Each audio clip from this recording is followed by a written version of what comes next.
My name is Hajra Marji, and this is Political Edge. We discuss a trigger-happy Oscar Pistorius who shot 4 times at chest height into the door, and now he's been found not guilty of murder. But first, will the ANC Youth League adapt or survive? Their national conference is scheduled for the end of September, but now it seems like that date may not happen. Joining me in studio is former ANC Youth League leaders, Ronald Lamola and Marapeni Ramakopa. You still in the Youth League National Task Team. Why is there another delay? The Youth League has not had a national leadership since March 2013. I believe that we do have national leadership, although not elected. Now, our anointed by the ANC's leadership. Anointed, you can say that we were appointed. However, my view is that because we were appointed to rebuild, we can't just rush into it and say that, no, let's just go because we want an executive structure. We need to ensure that when we go to Congress, at the time where we say that now is the time to elect leadership that is going to take us into another 3 years, then our structures on the ground would be ready, our structures on the ground would be really structured, and to be able to lead the ANC because it's not only a national level, there's also provinces, regions, and branches. You need a strong structure on the ground as well. What is the state of the ANC Youth League at branch, regional, provincial, and national level?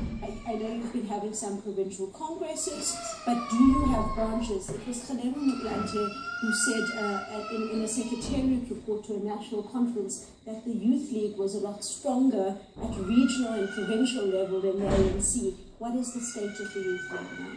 We do have branches that are in good standing. We are going through processes of ensuring that at least we are auditing to ensure that all our branches at least meet the standards that we can call them branches. That's why I'm saying they should be in good standing.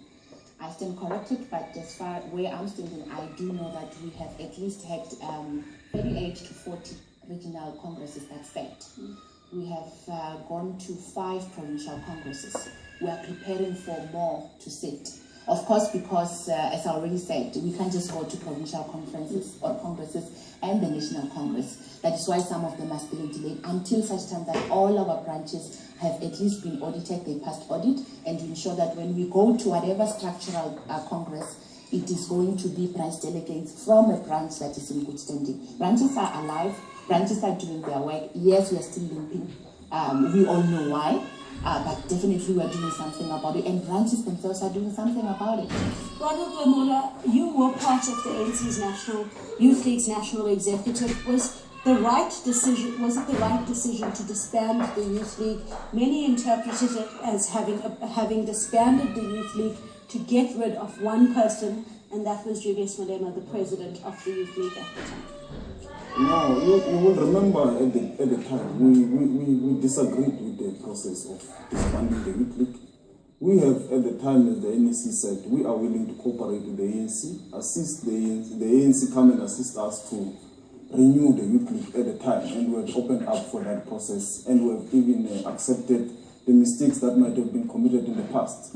And the NEC decided to disband the Youth League, and we respected the decision. Although we did not agree with it, we respected this.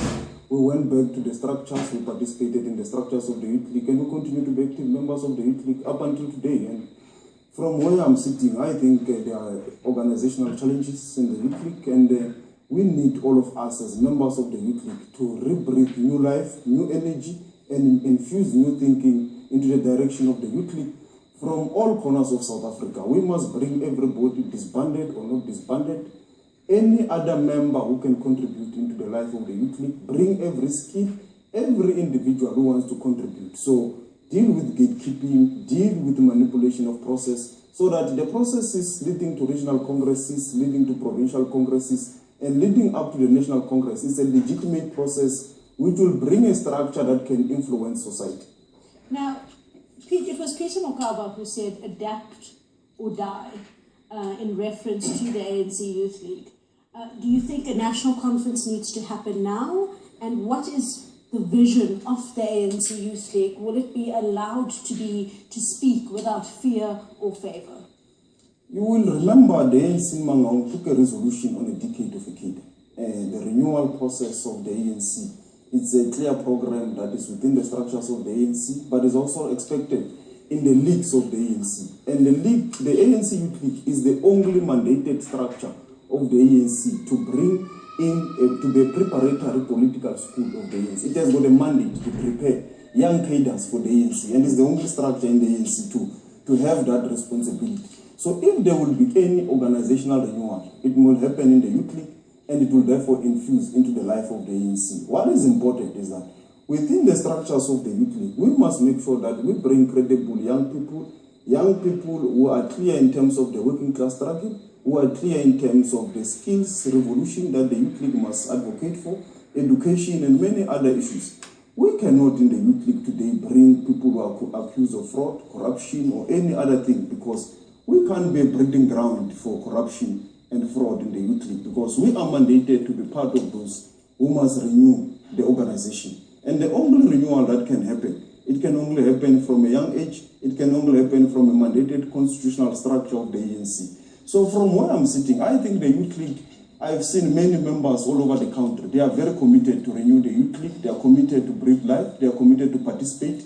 And the determination has spurred us to participate also. So I am convinced that the Youth League of Antendembede, the Youth League of Pitamkaba, and the Youth League of many other fallen heroes is going to rise again. A reference to fraud and corruption and a person that should disqualify a person from being in the leadership position of the Youth League. Is that a reference to Pule Mabe, who is apparently been nominated to be Youth League president? Yes, it is. It's unfortunate it did not come here. When you informed me that we were going to have a discussion, you said it's going to be here. It's unfortunate he did not come, but it is. You'll remember Comrade Paulo Jordan has resigned because his image, he knew was going to taint the ANC. He was not found guilty of any corruption. He was not found guilty of any transgressing any law. Miriam Sekaputla resigned from the NEC, and Lungisa resigned from the PC in the Eastern Cape because of the Mangaung resolution, which says a member must voluntarily not take the organization with him and drag the name of the organization. So what is it that is special about this member who does not want to assist the organization? Why does he want to drag us to the mud? Because we know he argues that, he might argue that, I've heard the NTT press conference that a person is innocent until proven guilty. But in a political structure, the test is different. It's not like you are testing a person in a constitutional process. That's why people all over the world, when they're accused of scandals, they resign immediately. Before they go and deal with their matters, clear their name, and come back. They don't take their structure with them to the court.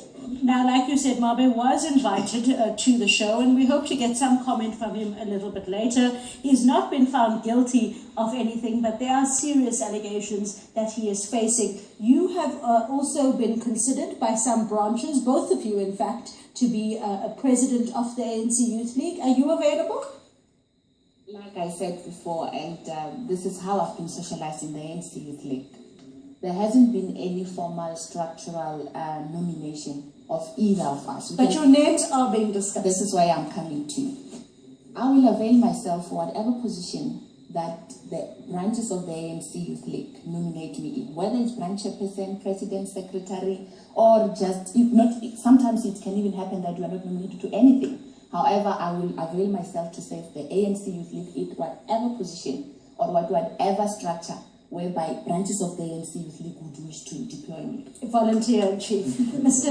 Lamola, would you be available if you were nominated for the position of president? Yes, I am available if nominated by the structures of the Youth League, and I'm currently participating as a member in my branch and everywhere. So I'm available to serve the Youth League and participate in its renewal process, in rebranding and rejuvenating the life of the Youth League, because I believe it's the organization that will assist the ANC to rejuvenate itself. It's the organization that will assist the ANC to come back to the values that it is known of. And it is young people that must continue to infuse new thinking and new energy so that the ANC become durable for another 100 years. As the Youth League celebrates its 70 years. It's the first time, Mr. Lamola, that anyone in my time as a political reporter that I've asked that question to has said they're available. Why?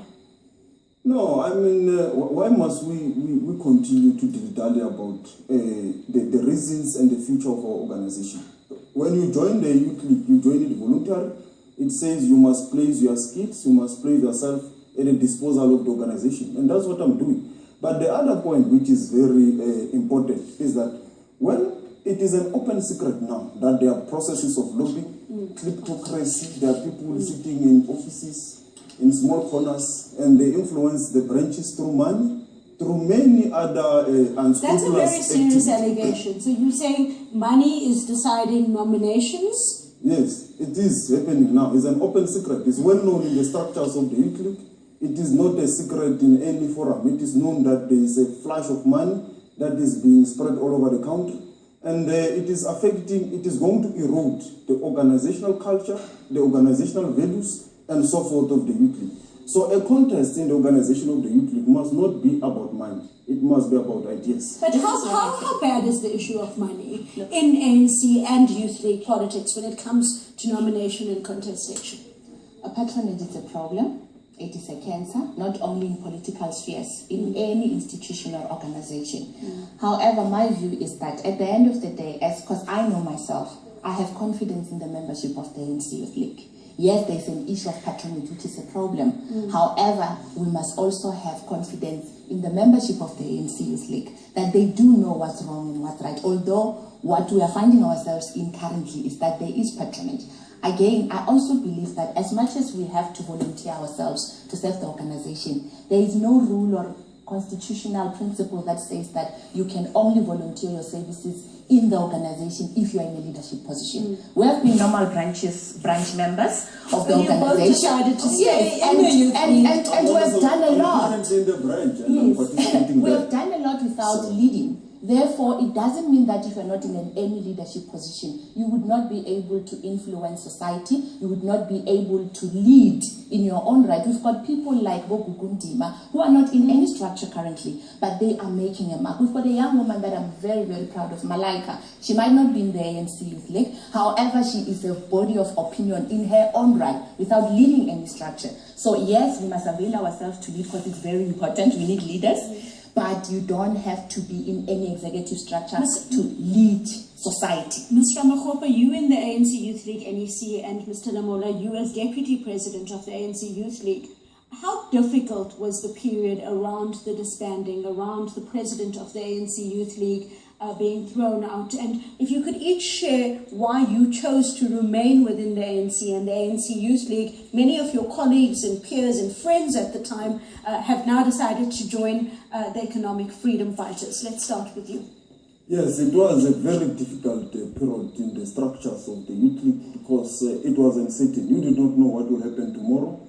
Many members of the youth league were ostracized all over the country from work, including ourselves. We did not know what would happen to us after the disbandment. But fortunately, I became to be a professional and attorney of the High Court. I went back to practice. But the period was a very difficult period and it was not easy. But what I liked is that the NEC remained intact. We had regular meetings. We had decisions, and every pronouncement or announcement was coming out of a collective pronouncement. Although it was difficult, we had disagreements. In the NEC, there were a lot of disagreements in meetings. We had, but there was, when the meeting had arrived at a consensus, we will all pronounce the same position, and we stood together up until the NEC decided that they've disbanded us. For example, and why did you decide to stay once you were disbanded? Why did you not go with people that you had worked with to the economic freedom fighters? Comrade Maruping has already alluded that in the ANC, you are not born with a position. You are born just a member and you volunteer. So when that responsibility has been taken away, you must just go back to your branch because the Youth League is not a CV. It's not an employment brokerage organization or a tender brokerage organization. So you must just go back, participate in the structure up until the membership decide otherwise. But there have been a lot of comrades that I know have also remained on the same principles that the ANC, it remains our political home. The struggle for economic freedom was conceptualized by Pick's Legal Assignment in 1912. So there is no modern day revolutionary that can claim to have invented that struggle. Ms. Ramakgopa? Like he already said, we didn't join the ANC Youth League when we became leaders. The ANC Youth League was not disbanded as an organization itself. The ANC was disbanded. So the ANC Youth League is still there. And we were not members of an individual, but we were members and are still members of the ANC Youth League. When we were still in branch level, when we were being given political education, we have always been told that each one of us, when we come to the organization, we join the organization because of individual interest. However, what makes us cadres, what makes us different from other organizations is that we always make sure that we put ourselves under the interest of the organization with those interests that we have. If my interest was to lead, however, at that particular moment, the organization has taken a decision that you're not going to lead. Other people would lead. It's still okay, as long as it still speaks to the interest of the organization. That's the only reason that we stayed in the ANC Youth League and in the ANC. Now, at the Youth League's last national conference, you adopted a very radical economic policy proposals, including nationalization of the country's mines. And some felt that Julius Malema was expelled from the ANC because of this radical economic policy position. Would the ANC Youth League that you would serve as the president of, if you were elected, continue pushing for nationalization of mines? Yes, even today as a member, I'm continuing to push for the nationalization of mines. I have addressed many public lecturers of the Youth League Society, including baby showers, speaking about the nationalization of mines, expropriation of land without compensation. And you must know that we had achieved some of those things. It might not have been cut and paste in terms of the resolutions of the Youth League. If you look at the proposals from the Minister of Land Affairs, expropriation without compensation of illegally acquired land. If you look at the career processes in the mining sector, the ANC is already implementing 20% free carrying policy in terms of the Mining Act, the MRPDA. It's what the Youth League had advocated for. It's beginning to strategically intervene in the mining sector. So I am proud that I'm a product of that generation that has shifted a bit the ANC, but I think the next Congress must take it further and make sure that the shift is not only 20%, is not only to expropriate illegally occupied and taken land, but is to expropriate land that is supposed to be expropriated. So there are still many comrades within the Youth League. I've heard you saying many of them have left. Many are still remaining. Comrade Abraham Sasa, Comrade Tibemdise, Comrade Kinetswe, Comrade Kusela, Comrade Palesanutsi. There are many. You can count Rachel Supia. They are still here, and even all over the country, Comrade Ayanda Matiti, Comrade Ruzani Ludere, Comrade Roli, Comrade, there are men all over the country, Khorotso Mutowung and Mpumalanga. They are still within the structures of the Youth League, and they believe that the Youth League is an important vehicle and to fight. We miss hearing the voice of the ANC Youth League, which was always amongst the loudest within the ANC and amongst the loudest in the country. Do you think there's still room for that loud militant voice? There's definitely still room for that. It's just that now I think we are rebuilding. Therefore, ours is to concentrate more on organizational processes. The situation of our generation, the 2011 NEC, and the disbandment, of course the disbandment is different, but the problems or the challenges that the ANC Youth League and the ANC as the mother body have found itself in is not peculiar to us. It has happened before. The reason people will always talk about how the late comrade President Mandela used to be and so forth and so on is precisely because there will always be some kind of a challenge between an older generation and a new one, because the new cadres or the younger generation is impatient.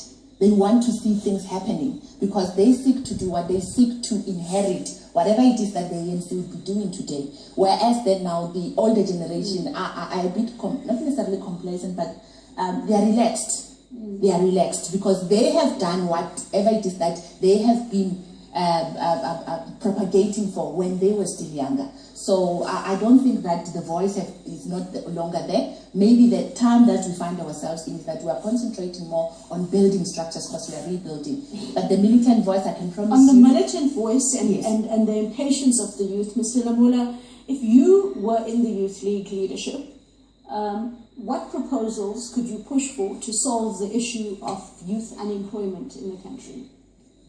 Obviously, we need a skills revolution, education, and also the issue of the redistribution of the wealth. Because the biggest problem, you can have a skilled nation, but our economy is still largely in the hands of white monopoly capital.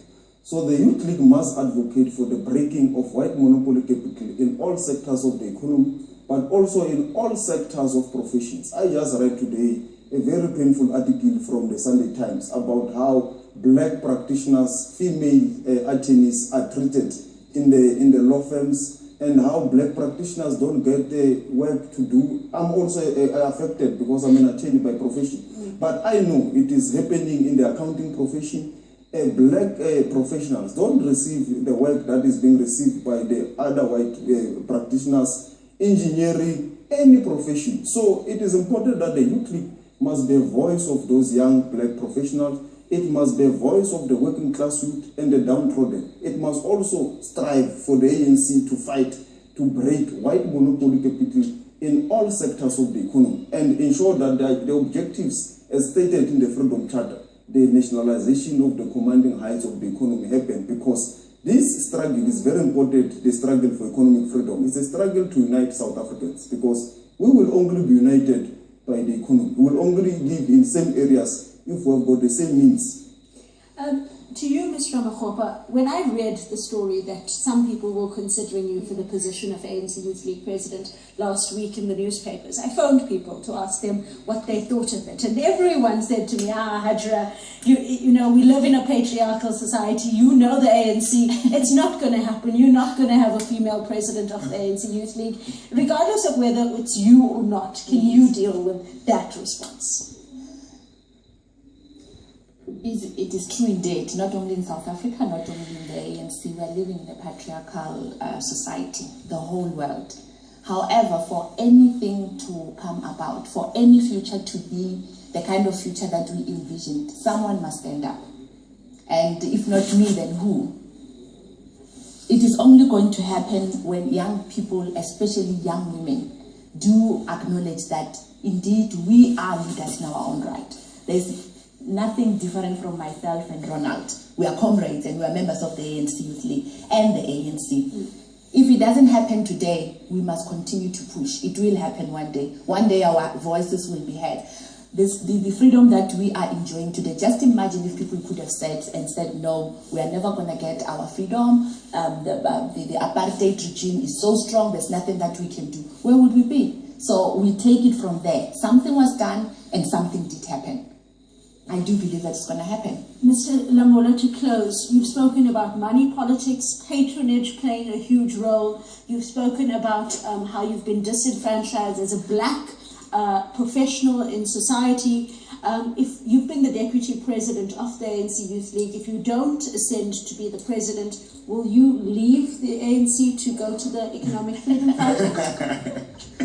No. It will not happen. I am a member now. I do not leave. I'm not leading any structure of the Youth League. So I'm a professional. I will go back to practice, continue with legal practice.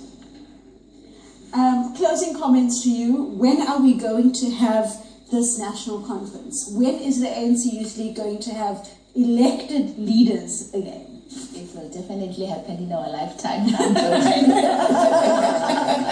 No, I do believe that by the end of next month, I do believe that processes should be finalized now and we should have a conference. I think all of us, we would like to be led or to lead an elected structure, because it's not nice to always be reminded you are appointed, you said that we are anointed. We don't want to be anointed. If we lead, we need to be leaders of people who believe in us.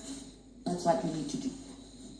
When do you think the ANC Youth League conference should happen? Do you think there's issues as to why they're being delayed? Do you think that it's being delayed because certain individuals don't have enough nominations or support to get them to the top? I think it's important that the next Congress of the Youth League must follow a due process. Branch BGMs, RGCs, PGCs, and a proper forum of the Youth League. It can't happen just by announcements and so forth. There must be a proper organizational process, so that, because it's only when it is a legitimate Congress, which accepted by all members of the Youth League, that it will be able to influence society. That's a very good point. It has to be a legitimate conference of the ANC Youth League. Just before I let you go, I know I said it was the final question, but policy discussion